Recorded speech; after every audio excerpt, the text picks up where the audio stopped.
It's Roger and James here from the DisKingdom Podcast. In this episode, we're going to be talking about Funko, who obviously make a number of different collectible items like pop vinyls, you've got Dorbs, you've got Harakis, I can never pronounce them right, we've got Mystery Minis, they're doing lots of different lines. And we kind of just wanted to talk, we've sort of mentioned this before, really, was has this brand got long legs, or is the pop bubble going to burst? Kind of, but also, like, are they doing the right things to kind of make sure that that doesn't happen? Because they have been making lots of different things, and they definitely seem to have got, you know, they've been brought out by major corporations and stuff. And looking at it, to me, I feel like while the Funko Pop vinyl thing might hit a kind of a fever pitch, I kind of feel like they've actually been doing quite a good thing of spreading out their ideas a little bit.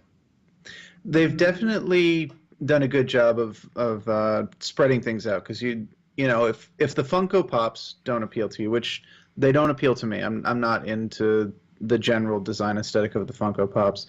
They have other ones that might fit in there. I actually kind of quite like the Dorbs. Yeah. Their smiling faces are rather creepy, but at the same time they're cute. I actually own a couple. I got them on sale. I had the Guardians of the Galaxy for a while. I've got Star-Lord is standing over my cubicle at the office, actually. So there's that. And then they've got the other ones. Do they do the Tikis as well? Is that them, or is that a different? No, that's not them. I mean, they've done like rock candy. They have done. Oh, they Dorbs, they have the metal ones with the girls. Yeah, you've also had you've had pint-sized heroes.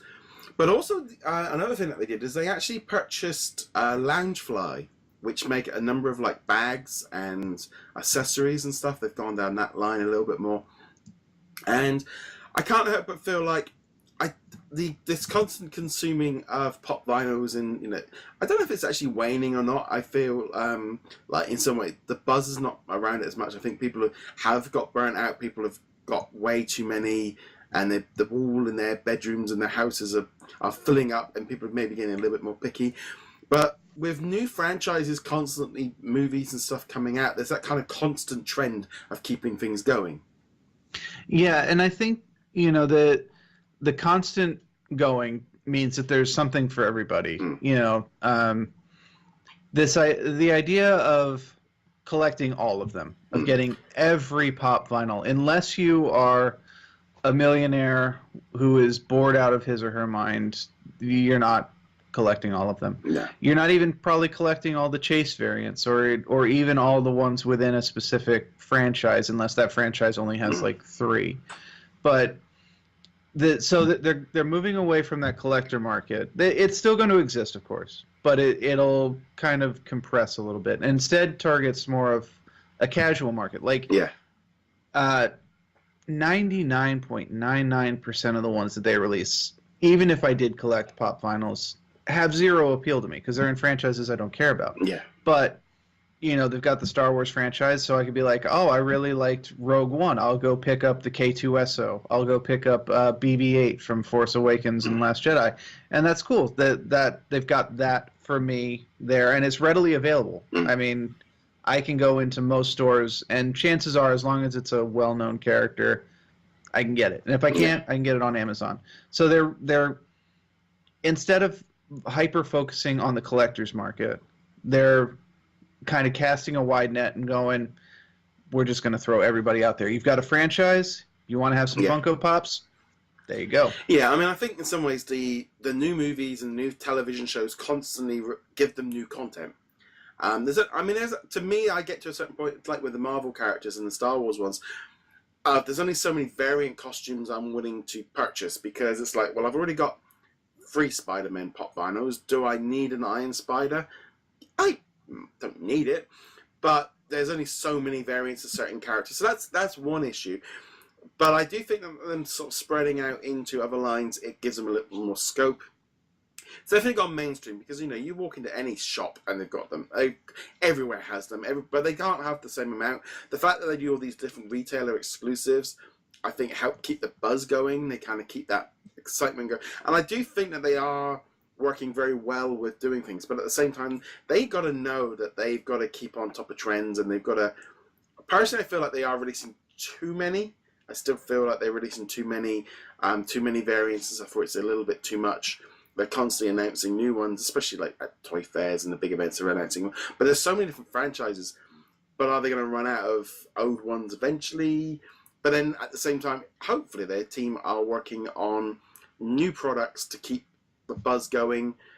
Whether or not they'll let this I don't really feel like this has gone like the Beanie Babies situation. My brother-in-law buys them, and my sister-in-law, she laughs at me when he can't understand how I just rip them open. I don't care, I'm taking them out of the box and put them out on display, and just fine. So they're a £10 toy, and that's in my head. That's what they are. These things are not my retirement fund. Right. And I definitely have worked with a person who did consider them, at least to a degree, their retirement fund. And I think, he would keep track of when new figures were coming out, and he would go to every store in the area and be like, do you have this Chase variant? Can I buy this Chase variant? That he would know which one it was, which stores had it, or at least which chains had it, maybe not which specific store had it. And occasionally he would be successful, but when you factor in the amount of time it took for him to do that, and then the effort of selling it on eBay, his actual profits on them were not that high. And I think Funko recognized that. They saw what happened to Beanie Babies. They've seen what happened to comic books and trading cards, sports cards, whatever. When you artificially create a collector mentality, you get a short-term burst. You get that, we got to have it. We've got to have the latest tulip bulb. The famous tulip bulb crash of whatever 1700s or whatever it was. But no, it's a real thing. Seriously, look it up. It's a real thing. But it looked like Funko was going in that direction, and then they kind of recognized that they couldn't sustain. We've seen the comic market crash in the 1990s due to lenticular foil covers, holograms, and stuff like that. We saw the Beanie Baby crash. So they're going wide. Huh? I think it got burnt on Vinylmation. Look at Vinylmation. Yeah, I mean Skylanders, Amiibo. It's not like this. They all go through peaks and troughs, and it's keeping slap bracelets. Yeah. Oh yeah. I remember them. Pogs, Boglins. Pogs was the next one. They all go through things, and I feel like all the time, like Funko now, like having a pop vinyl is almost like just like having an action figure. It's just like we really, action figures. They're still around. They're still they make different variations and stuff. They maybe don't make as many as they used to, and they're not as popular as they used to be. But it's almost that kind of thing of like, new movie comes out, we make a pop vinyl like we do an action figure, and it's almost become like that. It has, and we tend to, especially adults who collect toys in any capacity, tend to kind of glorify this mentality that the toys we grew up with are worth a lot of money. Now, that's kind of true. Like if you've got some original Kenner Star Wars toys, if you've got some original Teenage Mutant Ninja toys, yeah, those are probably worth a bit of money. But there's so much survivorship bias in that. Yes, the Star Wars toys are worth quite a bit of money now, but every single other toy that you played with is not worth squat. No. It'd be whether or not you played with it, whether you kept it in the package or not. Your Jaws toys from Jaws or Friday the 13th, they're not worth anything. Maybe one or two are, first edition, mint in the box, Freddy Krueger, that might be worth like a little bit, but everything else is not. It's that kind of thing. Yeah, the kind of thing as well. I found it as well when I have had this problem of like the one that's worth more. By the time you then take off the ones that aren't worth anything, you're evening out as a loss across all of them, because the good one normally doesn't offset the loss you've made on all the other ones. So to build on that real fast before we jump onto something else, the coworker I was talking about, one of the last stories that I got out of him before I changed jobs and moved to a different position, was that he had discovered in I don't know if it was like a storage bin or something like that, a whole bunch of Star Wars Episode 1 toys that he had bought back when they were brand new, back when Episode 1 was first in theaters. And he had a thing full of them, literally hundreds of these toys. He had gone out, he'd gotten like the Burger King toys, the stuff in the Happy Meals, and he priced them out. And not a single one of them, not a single one had retained any amount of value at all. Now, he could have gotten lucky. There could have been like a special Jar Jar Binks toy that has gained a lot of money because people want to shoot it with BB guns. I don't know. But even if he had that, the loss on every other toy in there would have negated it completely. Yeah, I mean, I think also with that whole kind of collecting thing of comic books, toys, a lot of the early ones that are worth the money because nobody else was saving them at the time. You know, it's like the comic books are nice. Everyone had them in foil bags. Everyone had them in with back cards. Everything was becoming collectible, so therefore nothing became special. And it's a thing, I think, like with Funko figures. You know, there's a Funko figure, if it's being sold at a Boots or a 7-Eleven or a Tesco or a Walmart, these are not high-end collectible toys. They are $9, $10. Pick up, put them on display. They're meant as office things for when they are disposable toy products. They're not. The trouble is, I think, you know, there is that thing if you keep it in a box and I mean, people get, you know, they get so caught up in the box and keeping it pristine and stuff. It's like, it's not really, you know, it's a £10 mass-produced toy. It's not limited, you know. There's that thing of if it's a limited edition or this is one of 1,000 or one of 500. You can kind of say, okay, these are a little bit more. I can see why you want to keep it special. But if it's in a store and it's, you know, they can just print more of these things if they're popular. They are not, and you know, to me, it's like, you know, we've got a load of movies coming out in 2019 and 2020 and all the rest of it. So we're going to have new products coming out for them, and there'll be a new generation coming up behind, and people might go, oh, I'll pick up that figure while it's in the store. It's it's like I said, it's like an action figure, and people will just keep doing it. I think Funko have positioned themselves in a situation where they can just keep churning them out, and they'll just keep making money on it. Will it be as high as they once were? Probably not. I feel like the buzz has dropped off a little bit because the money-making scheme, people have got used to. I mean, you know, my sister-in-law was telling me, you know, when they were in Florida last year, you know, they're at a Hot Topic and there's a line outside and people are all getting frustrated and angry about queuing up to get. It's like, that's still going to exist on some level, but then I look at every time they do an event like a San Diego Comic-Con, and then they release all the figures in different toy shop, in different stores, as well as, like, that's not exclusive. That's not a proper product. That's not sustainable. No, that's not sustainable at all. And I remember seeing that heck at D23 last year. Funko had a couple of items that were specific to the con.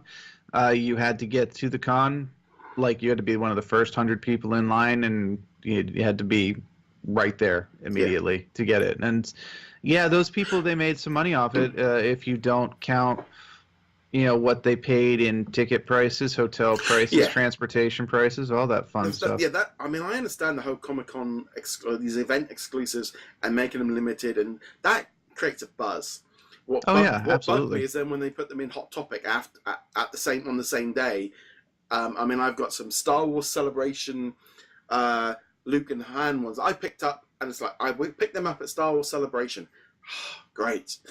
And then they're in every store. It's like, and then mine's got a different sticker on it, and it's like, that's not make it limit. That one means more to me because I got it on the day I just seen Mark Hamill live, and I brought the pop vinyl, so therefore that's connected.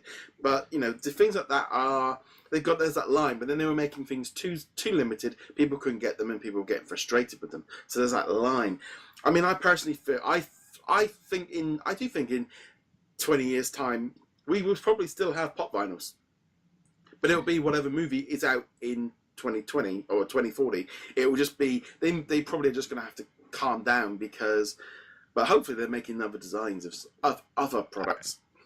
I would hope that they would also be of a more advanced material, maybe more durable, maybe a little bit more variety to the design ideas. But, you know, it's very possible that the pop design could become its own thing, you know, in the same way that we, you know, refer to certain products by the name of the company that popularized them. It could certainly happen for Funko. Has it peaked? Probably. Is it going away anytime soon? No. So I was just gonna have a look before we, and it's that kind of thing really of, it's like, I think as I got burnt with things like Vinylmation and Amiibo and things like that, I'm very much more along the lines of things do change and things go up and things go down, but sometimes things just have a plateau and they look at it. So I'm just looking here at looking here, interest over time. So interest went up at around Christmas in the last 12 months. So if we actually go on, for example, a 5-year trend to see where things are going. So the things peaked last year. There's been a peak each year around December. So obviously when which people, and it's been building up and it's been building up, but popularity, for example, in the last 2 months is around the same as about a year ago. It's kind of plateaued over the last 2 years around the same number. So there's been some peaks and there's been some troughs, but generally interest in it has kind of gone up and down. And I think this is the thing. Funko generally has gone up, but Funko as for example, as a trend over in the last year, it is massively down on 6 months ago, for example. It is changing, and it is kind of, this is a situation. It's not rising the same peak it was once before. I mean, looking here, for example, like at Amiibo is the same thing. You look back to 2015, it was at a high. It is a third of what it was 2 years ago, where you can really see there was a massive decline in interest in it, whereas Funko is around the same as they were about a year ago. Granted, Amiibo, it's not just that the interest has declined, though it definitely has. They also re-released all of the ones that were extremely valuable, and with no way to distinguish the originals from the second runs. So they undercut their own collector's market, which, I mean, for those of us who weren't involved in collecting them, that was great because it meant we could get characters that we couldn't before. For people who were holding them, hoping that they would be worth $100, not so much. Yeah. So it's funny because I mean, like I said about this trend thing. Sometimes you look at like, for example, just look there, Zum Zum. It's going up and down like this for the last 3-4 years, whereas Vinylmation, straight down, and it's that thing of that's because they stopped producing them and the interest has dropped off. And there is that line of, Funko will probably be able to continue this for a long time to come, but they probably are going to have to, they need to adapt and change it. I think they're a big enough company now that they can do it. I mean, looking, for example, the term action figure has a spike every year around November. But the actual same, it actually plateaus over 5 years as being almost a straight line. It just wiggles, and then every November it skyrockets for the last 5 years. So you can literally see the trend is identical for 5 years. So that to me is quite a stable trend. Whereas like Vinylmation was going down and Pop Vinyl was just like this. It's just all over the place. Because there again, you get like different events. So I think the takeaway from this, not necessarily Funko, but anything in general, is if you're going to collect something, comic books, whatever Funko toy comes out after this, whatever the next fidget spinner is, do it because it's something that you want to collect, that you want on your shelves, that you want to do with your friends, whatever. Investing in these things as a retirement fund or even a temporary short-term gain in money, you might get an individual piece here and there which will net you some money, and yeah, that feels good when you can turn that toy around and sell it for $100, but that's few and far between, and history has shown repeatedly that it ends in tears. So I think, to be honest, the long term, these things, no kind of collectible really holds its value long enough. The only thing that really kind of the only real way of really making money in these things generally is flipping, where you buy something really popular and flip it as fast as you can. But that's not, you can get burned that way. Your and also, profit margins are so small. Yeah, and also you get known very, very quickly in communities. And there's a massive backlash. And most groups and stuff will not let you do it. And people are becoming very familiar, it's happened with the for example, recently with the Disney Memories collection. Back in March, they were selling out way too quickly and people were buying them to flip them. Disney just turned around and goes, well, from June onwards, we're going to make more of them.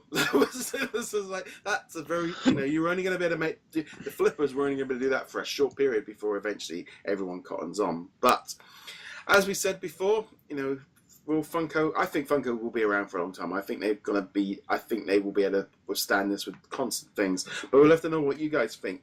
Let us know in the comments below. Check us out on social medias, DisKingdom.com, subscribe, etc. James, where can they find you? You can find me at heroiclegacy.com. And on that, guys, thank you very much for watching. See you guys soon. Laters. Dutch.